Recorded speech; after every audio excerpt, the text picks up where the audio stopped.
Hello students, आज का जो हमारा टॉपिक है वो है इनवर्स ट्रिग्नोमेट्रिक फंक्शन। तो इससे स्टार्ट करने से पहले कोई भी फंक्शन इन्वर्टेबल कब होता है? जब वो फंक्शन वन वन हो, मीन्स इंजेक्टिव हो, और साथ में क्या हो, ऑन्टो हो। ऑन्टो का क्या मतलब हुआ? सरजेक्टिव हो। अगर कोई भी फंक्शन वन वन भी है, इंजेक्टिव भी है, साथ में ऑन्टो या सरजेक्टिव है, उसका क्या मतलब हुआ कि वो फंक्शन इन्वर्टेबल होगा। ऐसे फंक्शन को हम क्या बोलते हैं? जो वन वन भी है और ऑन्टो भी है, उसे हम क्या बोलते हैं? Bijective function. तो हम बाइजेक्टिव फंक्शन का ही इन्वर्स निकालते हैं। अगर कोई फंक्शन बाइजेक्टिव नहीं है तो उसका हम इन्वर्स नहीं निकाल सकते। Inverse is not possible. ठीक है, तो यहां पे हम पूरे इस चैप्टर में क्या करने जा रहे हैं वो बता रहा हूं कि इस चैप्टर में हम क्या करेंगे कि हमारे जितने भी ट्रिग्नोमेट्रिक फंक्शन है ना, वो जैसे ट्रिग्नोमेट्रिक फंक्शन में जैसे बोला sine x, cos x, tangent x, cosecant x, secant x and को टेंजेंट एक्स, ये जितने भी ट्रिग्नोमेट्रिक फंक्शन है ये मेनी वन इंटो फंक्शन है। ठीक है, तो हम क्या करेंगे कि सारे ट्रिग्नोमेट्रिक फंक्शन के डोमेन को रिस्ट्रिक्ट करेंगे। कैसे करेंगे वो अभी आगे हम लोग पढ़ेंगे। उसके बाद उसे वन वन ऑन्टो बनाएंगे। वन वन ऑन्टो बनाने का मतलब बाइजेक्टिव बनाएंगे। उसके बाद उसका इनवर्स निकालेंगे। एक तो ये काम करेंगे पूरे चैप्टर में। उसके बाद दूसरा काम क्या करेंगे इस चैप्टर में कि जितने भी इनवर्स ट्रिग्नोमेट्रिक फंक्शन है उसकी प्रॉपर्टीज पढ़ेंगे। थर्ड क्या करेंगे कि उसके क्रॉसपॉन्डिंग इनवर्स ट्रिग्नोमेट्रिक फंक्शन के क्रॉसपॉन्डिंग उसका ग्राफ पढ़ेंगे। तो ये तीन काम करने जा रहे हैं। पहला काम क्या होगा? सारे ट्रिग्नोमेट्रिक फंक्शन के डोमेन को रिस्ट्रिक्ट करके उसे वन वन ऑन्टो बनाएंगे, मीन्स बाइजेक्टिव बनाएंगे, फिर उसका इन्वर्स निकालेंगे। दूसरा काम क्या करेंगे? सारे इन्वर्स ट्रिग्नोमेट्रिक फंक्शन के प्रॉपर्टीज को पढ़ेंगे। ठीक है, सिस्टमैटिक वे से हम करेंगे। और तीसरा काम क्या करेंगे? उसके क्रॉसपॉन्डिंग ग्राफ पढ़ेंगे। तो यही तीन काम करने में ये चैप्टर जो हमारा कंप्लीट हो जाएगा। तो सबसे पहले इनवर्स ऑफ ए फंक्शन का क्या मतलब है ये ऑलरेडी आप जानते हो रिलेशंस एंड फंक्शन चैप्टर से। हमारे पास कोई एक फंक्शन एफ है। ये फंक्शन का डोमेन क्या है? Set A. को डोमेन क्या है? Set B. ठीक है, ए बाइजेक्टिव फंक्शन। ये हमारा क्या है? एक बाइजेक्टिव फंक्शन है। That is one one and onto function. One one function किसे बोलते हैं? आई होप आपको आता होगा। वन वन बोलने का क्या मतलब है कि अगर किसी भी फंक्शन एफ फंक्शन को मैंने वन वन बोला तो डोमेन के किसी भी दो एलिमेंट के क्रॉसपॉन्डिंग इमेज सेम नहीं हो सकता है। मतलब क्या होगा कि डोमेन के डिफरेंट डिफरेंट एलिमेंट्स के क्रॉसपॉन्डिंग हमें डिफरेंट डिफरेंट इमेजेस मिलेगा। अगर ऐसा है तो हम फंक्शन को क्या बोलेंगे? One one. अगर डोमेन के किसी भी दो एलिमेंट के क्रॉसपॉन्डिंग हमें सेम इमेज मिल गया तो फंक्शन क्या हो जाएगा? Many one. ये तो आगे बात, ये ऑलरेडी आपको पता होगा। उसके बाद ऑन्टो फंक्शन किसे बोलेंगे? अगर को डोमेन और रेंज इक्वल हो गया तो उसे हम क्या बोलेंगे? Onto function. ठीक है, तो हमने अभी क्या किया कि एक फंक्शन एफ लिया जिसके डोमेन को हमने ए बोल दिया, को डोमेन को बी बोल दिया, और अज्यूम कर लिया is a bijective function, that is one one and onto function. तब क्या बोल रहा है? Then there exist a bijection g. तो क्या करेगा? एक बाइजेक्शन जी एग्जिस्ट करेगा। ठीक है, ये फंक्शन जो होगा ये क्या होगा? From set B to set A, such that अगर हमारे पास एफ फंक्शन सेट ए से सेट बी में है और ये एक बाइजेक्टिव फंक्शन है तो एक दूसरा बाइजेक्टिव फंक्शन जी एग्जिस्ट करेगा जो सेट बी से सेट ए में होगा। मतलब कि जो जी फंक्शन है ना, उसका जो डोमेन होगा वो एफ फंक्शन के को डोमेन के इक्वल होगा, और जी फंक्शन का जो को डोमेन होगा वो एफ फंक्शन के डोमेन के इक्वल होगा। और कंडीशन क्या सेटिस्फाई करेगा? अगर हमने g y is equal to x बोला, if and only if f x is equal to y. इसका क्या मतलब है कि मान लो कि अगर मैंने फंक्शन का एफ फंक्शन का वैल्यू 1 पर 2 है, अगर एफ फंक्शन का वैल्यू 1 पर 2 है तो जी फंक्शन का वैल्यू 2 पर 1 होगा। यही इनवर्स का प्रॉपर्टी है। ये ऑलरेडी आपको रिलेशन एंड फंक्शन चैप्टर में मैंने काफी डिटेल से पढ़ा रखा है। तो यहां पे क्या बोला कि अगर g ऑफ y x के इक्वल है तो f ऑफ x y के इक्वल होगा। मतलब यहां से भी ट्रू है, यहां से आप जाओगे लेफ्ट टू राइट ये भी ट्रू है, या राइट टू लेफ्ट जाओगे ये भी ट्रू है। मतलब क्या है कि अगर f ऑफ x मतलब f फंक्शन का वैल्यू x पर अगर y है तो g फंक्शन का वैल्यू y पर x होगा। यही इनवर्स का प्रॉपर्टी है। ठीक है, तो g फंक्शन क्या हो गया? From b to a is called the inverse of function. g जो फंक्शन होगा जिसको हमने b टू a बोला ये क्या होगा? f फंक्शन का इनवर्स होगा। ठीक है। और एफ फंक्शन क्या हमारा ए टू बी है and is denoted by F inverse. G function को हम किससे डिनोट करेंगे, जो हमारा जी फंक्शन है ना ये, इसको हम किससे डिनोट करेंगे, एफ पे पावर -1। एफ पे पावर -1 बोलने का ये नहीं मतलब है कि 1/f, ये -1 पावर नहीं है। एफ पे पावर -1 को हम क्या बोलेंगे, एफ इनवर्स। ठीक है, ये नहीं कि एफ पे पावर -1 को हम लिख देंगे 1/f, ये मीनिंगलेस है। ठीक है, 10 भी है, फिर वही बात बोला जा रहा है कि अगर एफ एक्स, तो हमने जी फंक्शन को क्या बोल दिया, एफ टू द पावर -1। तो अगर एफ ऑफ एक्स वाई के इक्वल होगा, इसका मतलब ये है कि फंक्शन का वैल्यू एक्स पर वाई है, तो उसके इनवर्स फंक्शन का वैल्यू वाई पर एक्स होगा। ये क्या हमारा इनवर्स का प्रॉपर्टी है, जो ऑलरेडी बताया जा चुका है।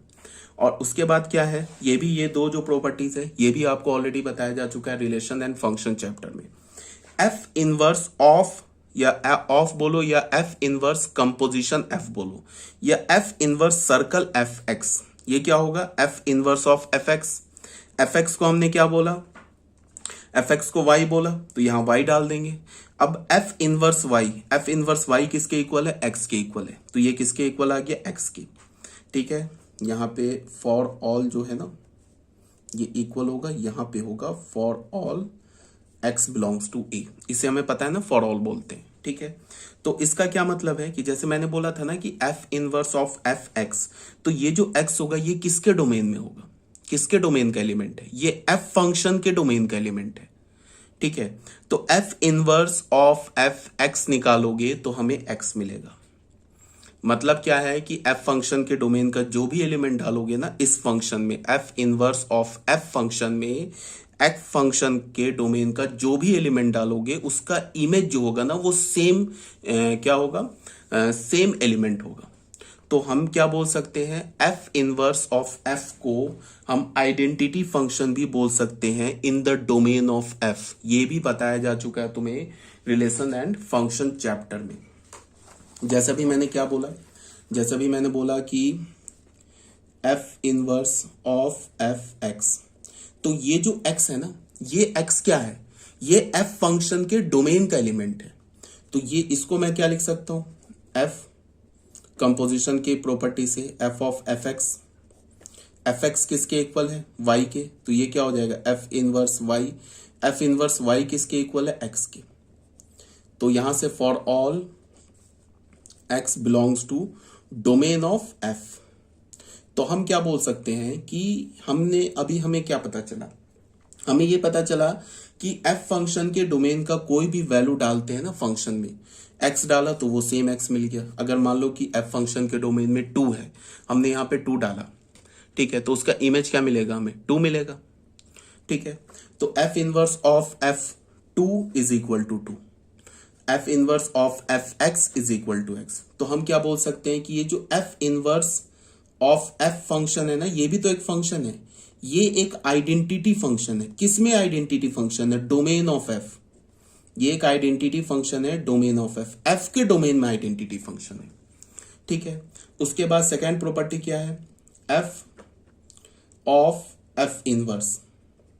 ठीक है, देखो जनरली बुक में क्या होता है कि f फंक्शन के डोमेन के एलिमेंट को x से रिप्रेजेंट करते हैं और f इनवर्स फंक्शन के डोमेन के एलिमेंट को y से रिप्रेजेंट करते हैं। जनरली बुक में होता है, बट ये कोई हार्ड एंड फास्ट रूल नहीं है। वेरिएबल तुम x बोलो, y बोलो, z बोलो, कोई फर्क नहीं पड़ता है।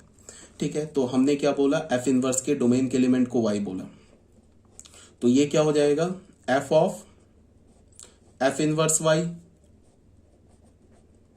तो ये f लिखा, f इनवर्स y किसके इक्वल है, x के, f इनवर्स y किसके इक्वल है, x के, तो और f ऑफ x किसके इक्वल है, y के।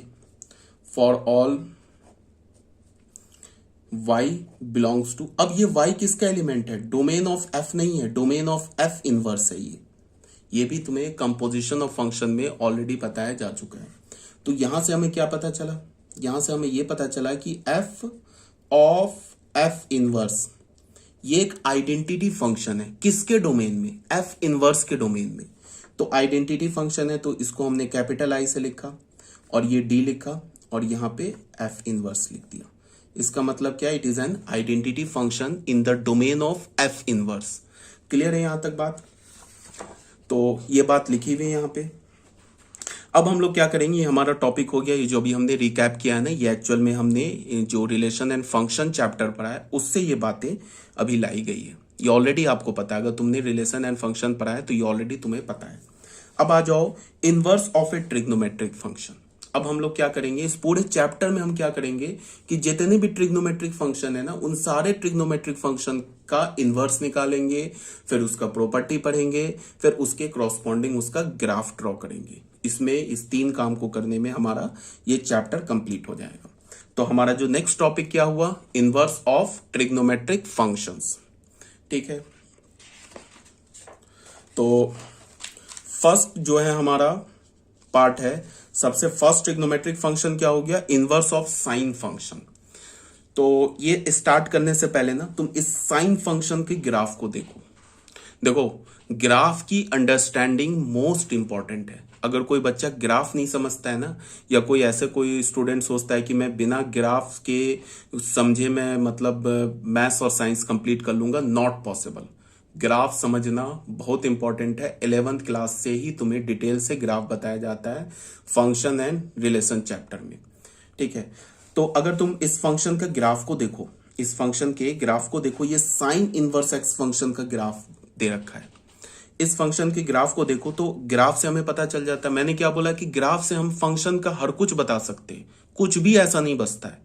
उसका डोमेन बता देंगे, रेंज बता देंगे, पीरियड बता देंगे, फंक्शन का क्या है, इंक्रीजिंग है, डिक्रीजिंग है, कहाँ पे मैक्सिमा है, कहाँ पे मिनिमा है, सब कुछ A to Z अगर फंक्शन का हमें ग्राफ पता चल गया तो जैसे ये देखो, ये साइन एक्स का ग्राफ है। ये जो लाइन है ना, यहां से जाएगा पॉजिटिव इंफिनिटी तक और ये ऐसे करके जाएगा माइनस इंफिनिटी तक। तो ये साइन एक्स फंक्शन का ग्राफ है। अब इस ग्राफ को देख के हम क्या बोल सकते हैं कि ये फंक्शन का जो डोमेन है, हम जब नेचुरल साइन फंक्शन की बात कर रहे हैं, नेचुरल साइन फंक्शन की बात कर रहे हैं, इसका ये मतलब हुआ कि जो नेचुरल साइन फंक्शन है ना, मतलब जो हमने 11th में जो साइन फंक्शन पढ़ा था, उसका डोमेन क्या, ऑल रियल नंबर। ठीक है, और उसका कोडोमेन क्या है, कोडोमेन भी ऑल रियल नंबर है। हमने जो फंक्शन पढ़ा था ना साइन एक्स फंक्शन, याद करो 11th में, उसमें हमने क्या बोला था कि एक फंक्शन है from R to R, means domain भी आर, कोडोमेन भी आर। तो अब तुम ऐसे देखो, ये हमारा साइन एक्स फंक्शन का कर्व है। अब अगर तुम देखो इसका डोमेन क्या, ऑल रियल नंबर। ठीक है, बहुत अच्छी बात है। कोडोमेन क्या है, कोडोमेन भी ऑल रियल नंबर है। बट रेंज क्या है फंक्शन का, रेंज जो है वो -1 to 1 है। देखो ग्राफ मिनिमम कहां तक नीचे जा रहा है, -1 तक, मैक्सिमम कहां ऊपर तक जा रहा है, 1 तक। इसका क्या मतलब है कि इस फंक्शन का जो रेंज है वो -1 to 1 है। और कोडोमेन किसके इक्वल है, ऑल रियल नंबर के। इसका क्या मतलब है, range is not equals to codomain. Range जो है कोडोमेन के इक्वल नहीं है। तो जैसे ही रेंज कोडोमेन के इक्वल नहीं हुआ तो फंक्शन क्या हो गया, इंटो। अभी हम ये नहीं, हमने कुछ नहीं पढ़ा, अभी सिर्फ ग्राफ पे मैं डिस्कस कर रहा हूं। तो फंक्शन क्या हो गया हमारा, इंटो। ठीक है, अब देखते हैं कि ये फंक्शन मेनी 1 है या 1 है। तो ये भी मैंने तुम्हें फंक्शन चैप्टर में बताया था कि अगर कोई भी किसी भी फंक्शन का ग्राफ टर्न मार दे, मतलब कि वो इंक्रीज करने के बाद वो डिक्रीज करने लगे, या डिक्रीज कर रहा है ग्राफ इंक्रीज करने लगे, तो वो फंक्शन मेनी 1 हो जाता है। ठीक है, अगर कोई ग्राफ स्ट्रिक्टली इंक्रीजिंग है, इंक्रीज कर रहा है तो इंक्रीज करते जाए, जैसे एक्सपोनेंशियल फंक्शन हो गया, लॉगरिथमिक फंक्शन हो गया, डिक्रीज कर रहा है तो वो डिक्रीज करते जाए, फिर वो इंक्रीज ना करे, तो ये ग्राफ क्या होता है, 1 1 फंक्शन होता है।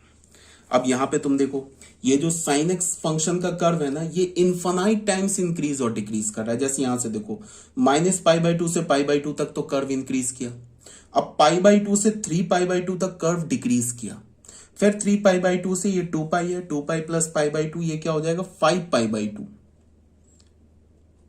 और ये क्या हो जाएगा, 3π। ठीक है, तो फिर तुम देखो -3π/2 से लेके ये -3π/2 से लेके ये 5π/2 तक फंक्शन फिर इंक्रीज किया। ठीक है, फिर माइनस ये 5π/2 से लेके 3π/2 के आगे ऐसे भी ग्राफ है ना, फिर ये ऐसे करके बढ़ जाएगा, फिर ये डिक्रीज किया। फिर तुम ऐसे देखो, हाँ, जब भी हम इंक्रीज और डिक्रीज देखते हैं ना, तो एक्स एक्सिस पे कैसे लेते हैं, फ्रॉम लेफ्ट टू राइट देखते हैं, राइट टू लेफ्ट नहीं देखते। ये नहीं देखेंगे कि 5π/2 से 3π/2, ये गलत हो जाएगा। अगर तुम 5π/2 से 3π/2 देखोगे तो ग्राफ डिक्रीज कर रहा है, और 3π/2 से 5π/2 देखोगे तो ग्राफ इंक्रीज कर रहा है। ये बात आ रही है समझ में? तो जब भी हम फंक्शन का ग्राफ देखते हैं ना, तो फ्रॉम लेफ्ट टू राइट देखते हैं, राइट टू लेफ्ट नहीं देखते। इस बात को भी समझना होगा। तो मैंने क्या बोला कि अगर तुम देखोगे कि -π/2 से π/2 ग्राफ इंक्रीज कर रहा है, फिर तुम देखोगे 3π/2 से -π/2 ग्राफ डिक्रीज कर रहा है। इसका मतलब ये जो sin x फंक्शन का जो कर्व है ना, वो इंक्रीज और डिक्रीज इनफाइनाइट टाइम्स कर रहा है। इसका क्या मतलब हो गया? It is a many one function. और अभी मैंने क्या बोला? रेंज क्या है इसका? From -1 to 1। तो इसका क्या मतलब हुआ? फंक्शन हो गया इनटू, और साथ में क्या हो गया? Many one. तो जो हमारा नेचुरल साइन फंक्शन है वो मेनी वन इनटू फंक्शन है। ठीक है, तो अगर नेचुरल साइन फंक्शन हमारा मेनी वन इनटू फंक्शन है तो इसका इनवर्स पॉसिबल नहीं है। बिकॉज हम इनवर्स कब निकालते हैं? When function is 1 1 and onto, that is bijective function, तभी जाके हम इनवर्स निकालते हैं।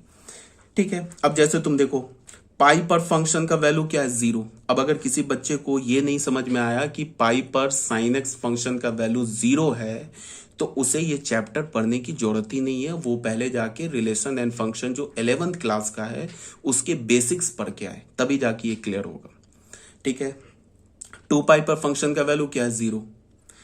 0 पर फंक्शन का वैल्यू क्या है? 0। -π पर फंक्शन का वैल्यू क्या है? 0। -2π पर फंक्शन का वैल्यू क्या है? 0।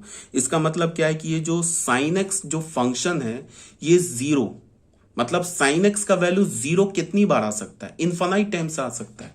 हमें पता है ना कि sin x is equal to 0 कब होता है? When x is equal to nπ। मतलब कि अगर तुमने पाई का कोई भी इंटीग्रल मल्टीपल लिया तो उस पे साइन का वैल्यू क्या हो जाता है? 0। फिर तुम देखो π/2 पर साइन फंक्शन का वैल्यू है 1। फिर 5π/2 पर देखो साइन फंक्शन का वैल्यू है 1। 3π/2 पर साइन फंक्शन का वैल्यू है -1। फिर तुम जैसे तुम देखो आगे बढ़ाओगे इस कर्व को, -2π -π/2 पे भी साइन फंक्शन का वैल्यू क्या है? सॉरी, -1।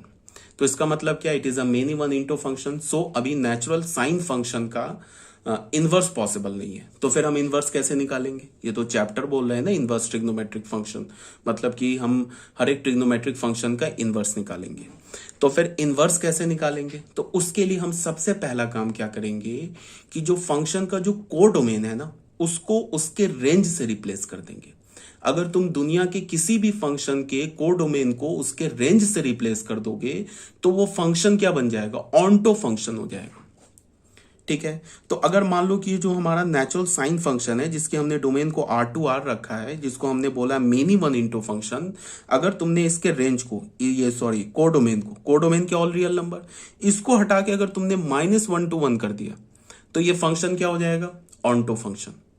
अब ऑन्टो तो हो गया बट अभी भी मेनी वन है, तब भी इसका इनवर्स पॉसिबल नहीं है। तो 1 1 कैसे करेंगे? मेनी वन से 1 1 कैसे करेंगे? तो उसके लिए हम ग्राफ के उस पोर्शन को देखेंगे जहां पे कर्व या तो इंक्रीज कर रहा है या तो डिक्रीज कर रहा है। जैसे तुम यहां देखो -π/2 से π/2 तक ये जो sin x फंक्शन का कर्व है ना, ये इंक्रीज कर रहा है।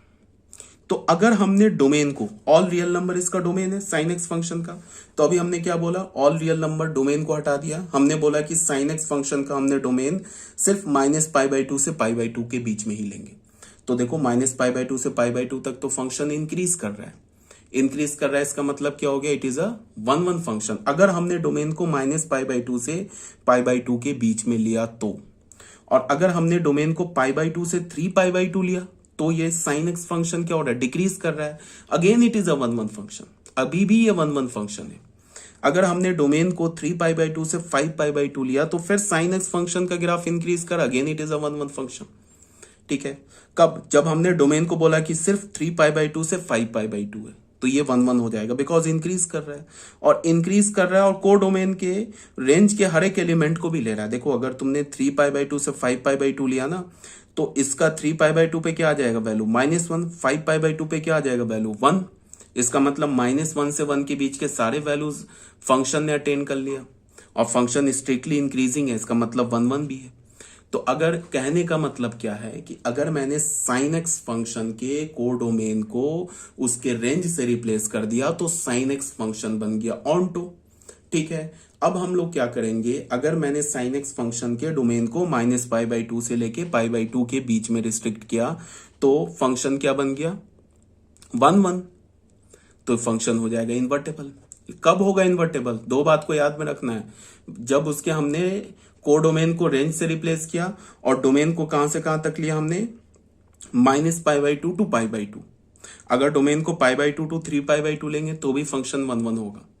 ठीक है, ये बात आ गई होगी समझ में। अगर ग्राफ तुम्हें समझ में आता है, ग्राफ का आइडिया है तो, और ग्राफ का आइडिया नहीं है तो इस चैप्टर को छोड़ के पहले जाके रिलेशंस एंड फंक्शन चैप्टर एक बार पढ़ के आओ। अब आ जाते हैं यहाँ क्या लिखा है ये देखते हैं। हमारे पास एक एफ फंक्शन हमने लिया from R to R given by F x is equal to sine X is a many one into function in its natural domain and codomain. Sine X function का नेचुरल डोमेन क्या है, all real number. इसका natural codomain क्या है, all real number. तो जो sign X function है ये अपने नेचुरल डोमेन और कोडोमेन में मेनी वन इनटू फंक्शन है। ठीक है, अब हमने क्या किया, इस एफ फंक्शन को क्या किया कि इसके कोडोमेन को इसके रेंज से रिप्लेस कर दिया। Codomain is replaced by range. तो अब हमने देखो यहां पे हमने क्या ले लिया, एक्स ले लिया, फिर यहां पे थीटा बोल दिया, कोई फर्क नहीं पड़ता है, इस बात को याद रखो। एक्स बोलो, थीटा बोलो, वाई बोलो, जेड बोलो, वेरिएबल चेंज करने से फंक्शन चेंज नहीं होता है। फंक्शन चेंज कब होता है, जब उसके डोमेन को चेंज करो, उसके कोडोमेन को चेंज करो, या फंक्शन का जो फॉर्मूला है उसको चेंज करो, तो जाके फंक्शन चेंज होता है। वेरिएबल चेंज करने से फंक्शन चेंज नहीं होता है। ठीक है, तो अब हमने क्या बोला, F of theta is equal to sine theta. ये मेनी वन ऑन्टो फंक्शन हो गया। अभी ये मेनी वन है, क्यों मेनी वन है, बिकॉज अभी हमने ये डोमेन को क्या रखा है, ऑल रियल नंबर, बट हमने अभी को डोमेन को उसके रेंज से रिप्लेस कर दिया है तो ये ऑन्टो हो गया, बट ये अभी मेनी वन फंक्शन ही है। ठीक है, अब क्या किया हमने कि फंक्शन के डोमेन को कहां से कहां तक रिस्ट्रिक्ट कर दिया, फ्रॉम -π/2 टू π/2, और कोडोमेन को रेंज से रिप्लेस कर दिया। अब -π/2 से π/2 के बीच का कर्व देखो, फंक्शन का क्या है, इंक्रीजिंग है। इंक्रीजिंग है इसका मतलब ये 1 1 है, तो क्या हो जाएगा, फंक्शन -π/2 से π/2 और कोडोमेन अगर हमने -1 to 1 लिया, तो अब जो ये फंक्शन हुआ F theta is equal to sine theta, ये 1 1 ऑन्टो फंक्शन हो गया। और 1 1 ऑन्टो फंक्शन को हम क्या बोलते हैं, बाइजेक्टिव फंक्शन, और बाइजेक्टिव फंक्शन का इनवर्स फिर पॉसिबल है। ठीक है, तो ये हमारा क्या हो गया, 1 1 ऑन्टो फंक्शन। तो एफ इनवर्स क्या हो गया, एफ इनवर्स, जो एफ इनवर्स होगा उसका डोमेन क्या हो जाएगा, जो एफ फंक्शन का को डोमेन है, और एफ इनवर्स का को डोमेन क्या होगा, जो एफ फंक्शन का डोमेन है। तो एफ इनवर्स फंक्शन क्या हो गया, फ्रॉम -1 to 1 से लेके कहां तक हो गया, फ्रॉम -π/2 से π/2। ठीक है, और हमने डिफाइन कैसे किया, एफ इनवर्स एक्स को क्या बोला, साइन इनवर्स एक्स। साइन के इनवर्स को हमने क्या बोला, साइन इनवर्स एक्स। ये साइन पे पावर -1 नहीं है, इसे 1/sin x मत लिख देना, ये साइन इनवर्स एक्स है for all x belongs to -1 to 1। इसका क्या मतलब है कि जो साइन इनवर्स एक्स जो फंक्शन आया, इसका डोमेन क्या हो गया, फ्रॉम -1 to 1। इस फंक्शन का डोमेन हो गया -1 to 1। ठीक है, यहां तक आ रही होगी बात समझ में। अब हमने यहां तक कोई प्रॉब्लम नहीं है। ठीक है, अब आ जाते हैं नेक्स्ट में। तो जैसे अभी हमने क्या बोला था, अभी हमने यहां पे क्या बोला था कि जैसे ये प्रॉपर्टी बताया था ना हमने, यहां पे अभी यहां पे हमने प्रॉपर्टी बताया था, ये वाली प्रॉपर्टी बताई थी ना हमने कि F inverse of F x is equal to F inverse F x is equal to F inverse Y is equal to X. ये सेम प्रॉपर्टी यहां भी फॉलो होगा। एफ इनवर्स का काम क्या कर रहा है, साइन इनवर्स, एफ का काम क्या कर रहा है, साइन। तो हम क्या बोल सकते हैं, sine inverse of sine theta, ये किसके इक्वल होगा, थीटा के इक्वल होगा, ऑब्वियस सी बात है। और थीटा कहां से आ रहा है, साइन फंक्शन के डोमेन से। अब साइन फंक्शन का डोमेन क्या हो गया, अब ऑल रियल नंबर नहीं बचा डोमेन, अब साइन फंक्शन का जो डोमेन है वो -π/2 से लेके π/2 बचा। जब भी हम डोमेन की बात करेंगे ना, इनवर्स के केस में, साइन फंक्शन के इनवर्स के केस में जब भी हम डोमेन की बात करेंगे तो साइन फंक्शन का डोमेन क्या होगा, -π/2 से π/2। तो हमने क्या बोला, साइन इनवर्स साइन थीटा किसके इक्वल हो जाएगा, थीटा के इक्वल हो जाएगा for all theta belongs to -π/2 से लेके π/2। यहां तक क्लियर है ये बात। From minus pi by two to pi by two. ठीक है, अब ये प्रॉपर्टी हमने क्या लगाया, F inverse of F x is equal to F inverse of F x is equal to X, जो ऑलरेडी बताया जा चुका है। अब यहां तो हमने बोला साइन इनवर्स साइन थीटा, अब यहां पे बोला sine of sine inverse X. तो यहां पे देखो, यहां पे थीटा बोला, यहां पे एक्स बोला। जनरली क्या करते हैं ये कि जब भी साइन की बात करते हैं ना, तो साइन के आर्गुमेंट को थीटा से रिप्रेजेंट करते हैं और साइन इनवर्स के आर्गुमेंट को एक्स से रिप्रेजेंट करते हैं, बट ऐसा कुछ नहीं है। ठीक है, तुम साइन के आर्गुमेंट को भी एक्स से रिप्रेजेंट कर सकते हो और साइन इनवर्स के भी आर्गुमेंट को तुम थीटा से रिप्रेजेंट कर सकते हो। ऐसा कोई ये नहीं है, मतलब ये कोई रूल नहीं है, कोई ऐसा कोई चलन नहीं है, बट जनरली हम लोग ऐसा करते हैं। ठीक है, तो यहां पे हमने क्या बोला, sine of sine inverse X किसके इक्वल हो गया, एक्स के इक्वल हो गया for all X belongs to -1, 1। अब ये जो हमारा एक्स आएगा कहां से आएगा, साइन इनवर्स के डोमेन से। अब साइन इनवर्स का डोमेन अभी हमने क्या पढ़ा है, अभी देखो बच्चों, साइन इनवर्स का डोमेन क्या पढ़ा हमने, साइन इनवर्स एक्स का डोमेन पढ़ा है ना, -1 to 1। तो यहां से क्या हो गया, ये जो x आएगा कहां से आएगा, -1 to 1। ये प्रॉपर्टी ऑलरेडी हमने अभी पीछे डिस्कस कर रखा है। अब फाइनली क्या हो गया, हमने एक फंक्शन f लिया। ठीक है, जिस फंक्शन के डोमेन को हमने बोला -π/2 to π/2, -π/2 इंक्लूडेड, π/2 इंक्लूडेड। ठीक है, और को डोमेन को क्या बोला, -1 to 1। अब ये बन गया हमारा, हमने क्या बोला, y is equal to F theta is equal to sine theta. ये हमारा बाइजेक्टिव फंक्शन हो गया।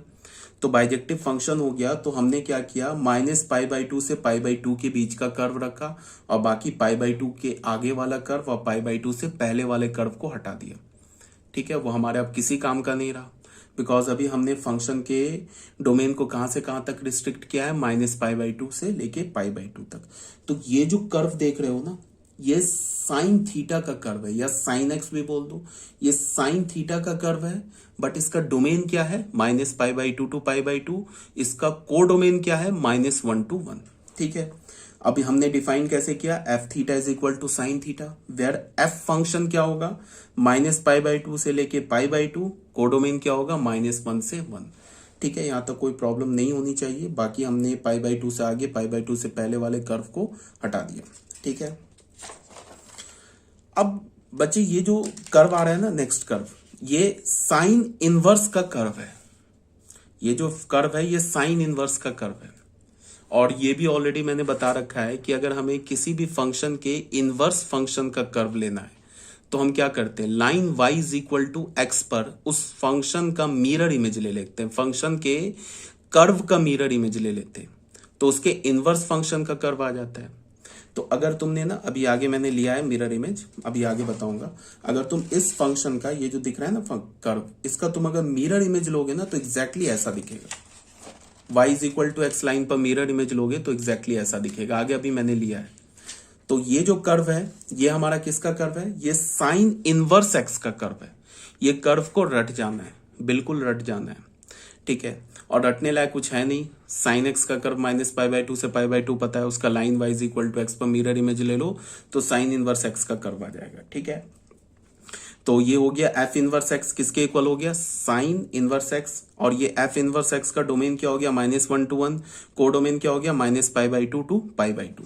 अब तुम ऐसे देखो, यहां पे π/2 पर साइन फंक्शन का वैल्यू क्या है, 1 है, π/2 पर 1 है, तो साइन इनवर्स का 1 पर क्या होगा, π/2 होगा। तो देख लो यहां पे, देखो 1 पर π/2 वैल्यू है। साइन फंक्शन का -π/2 पे वैल्यू क्या, -1, तो साइन इनवर्स का -1 पर वैल्यू क्या होगा, -π/2। तो देख लो -1 पे -π/2 वैल्यू है। ठीक है, रिवर्स हो जाता है ना इनवर्स में। अगर एफ ऑफ एक्स वाई के इक्वल है तो एफ इनवर्स वाई एक्स के इक्वल होगा ना। ठीक है, तो यहां तक ये बात हो गई। अब आ जाते हैं हम लोग नोट नंबर 1 में। इसमें हमने क्या बोला, in the above discussion we have restricted the domain of sine function. ये बहुत बच्चों के दिमाग में आ रहा होगा कि हमने साइन फंक्शन के डोमेन को -π/2 से लेके π/2 तक ही क्यों रिस्ट्रिक्ट किया। ये जो हमारा डोमेन है ना साइन फंक्शन का, इसको डोमेन को हमने -π/2 से लेके π/2 तक ही क्यों रिस्ट्रिक्ट किया? हम चाहते तो π/2 से लेके 3π/2 तक भी रिस्ट्रिक्ट कर सकते थे, तो भी फंक्शन क्या होता, इन्वर्टेबल होता, बिल्कुल होता, कोई प्रॉब्लम नहीं था। बट हमें डोमेन को किसी ना किसी इंटरवल में रिस्ट्रिक्ट तो करना था, तो हमने क्या किया कि हमने -π/2 से π/2 ले लिया। अब कोई पूछेगा क्यों ले लिया, तो इसका कोई जवाब नहीं है।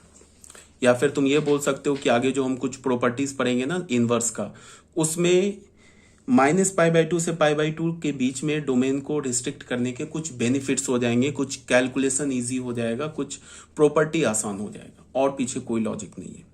लेना तो था ही ना, हमें इनवर्स निकालने के लिए डोमेन को तो रिस्ट्रिक्ट करना ही था। तो हमने कहां से कहां तक डोमेन को रिस्ट्रिक्ट कर दिया, फ्रॉम -π/2 टू π/2। और याद रखोगे, जब भी हम साइन इनवर्स की बात करेंगे ना, या हम जब भी बोलेंगे कि हमने साइन फंक्शन का इनवर्स निकाला, तो हमेशा याद रखोगे डोमेन हम जो लेंगे फ्रॉम -π/2 टू π/2 ही लेंगे, π/2 टू 3π/2 नहीं लेंगे। इसी डोमेन में हम साइन फंक्शन को फ्रॉम -π/2 टू π/2 साइन फंक्शन को का इनवर्स निकालेंगे। इस बात को याद रखना है हमेशा, ठीक है। तो यहां पे क्या बोला जा रहा है, in the above discussion we have restricted the domain of sine function to the interval -π/2 to π/2 to make it a bijection. इसको बाइजेक्शन बनाने के लिए in fact we can restrict its domain in the interval nπ - π/2 nπ + π/2।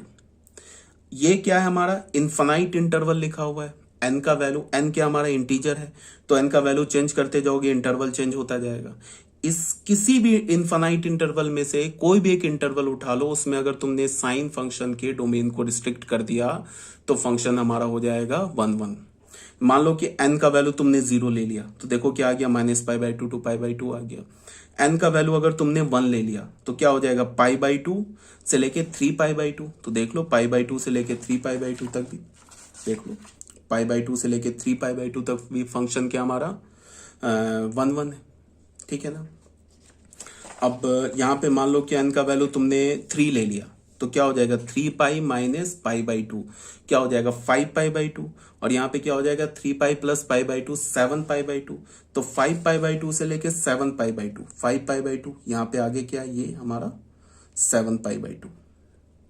5π/2 से लेके 7π/2 तक भी function क्या हमारा, देख लो स्ट्रिक्टली डिक्रीजिंग है। तो स्ट्रिक्टली डिक्रीजिंग होने का मतलब क्या हो गया कि ये 1 1 फंक्शन है। तो ये भी इंटरवल हम ले सकते थे, -π/2 ये सॉरी 5π/2 से 7π/2 भी ले सकते थे, कोई प्रॉब्लम नहीं था, ठीक है ना।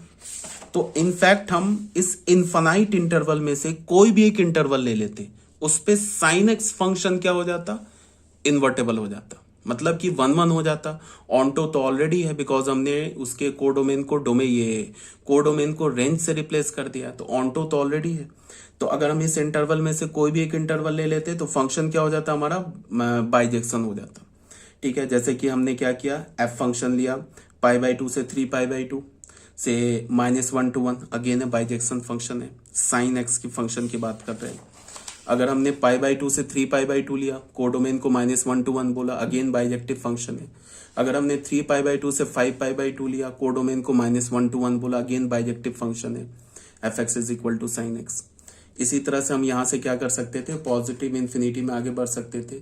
मतलब क्या, मतलब कि पाई के रेंज में, जैसे हमने π/2 से -π/2 से π/2 बोला ना, तो इंटरवल का लेंथ क्या आ रहा है, पाई आ रहा है ना, इंटरवल का लेंथ -π/2 π/2, तो इंटरवल का जो लेंथ आ रहा है वो तो पाई आ रहा है ना।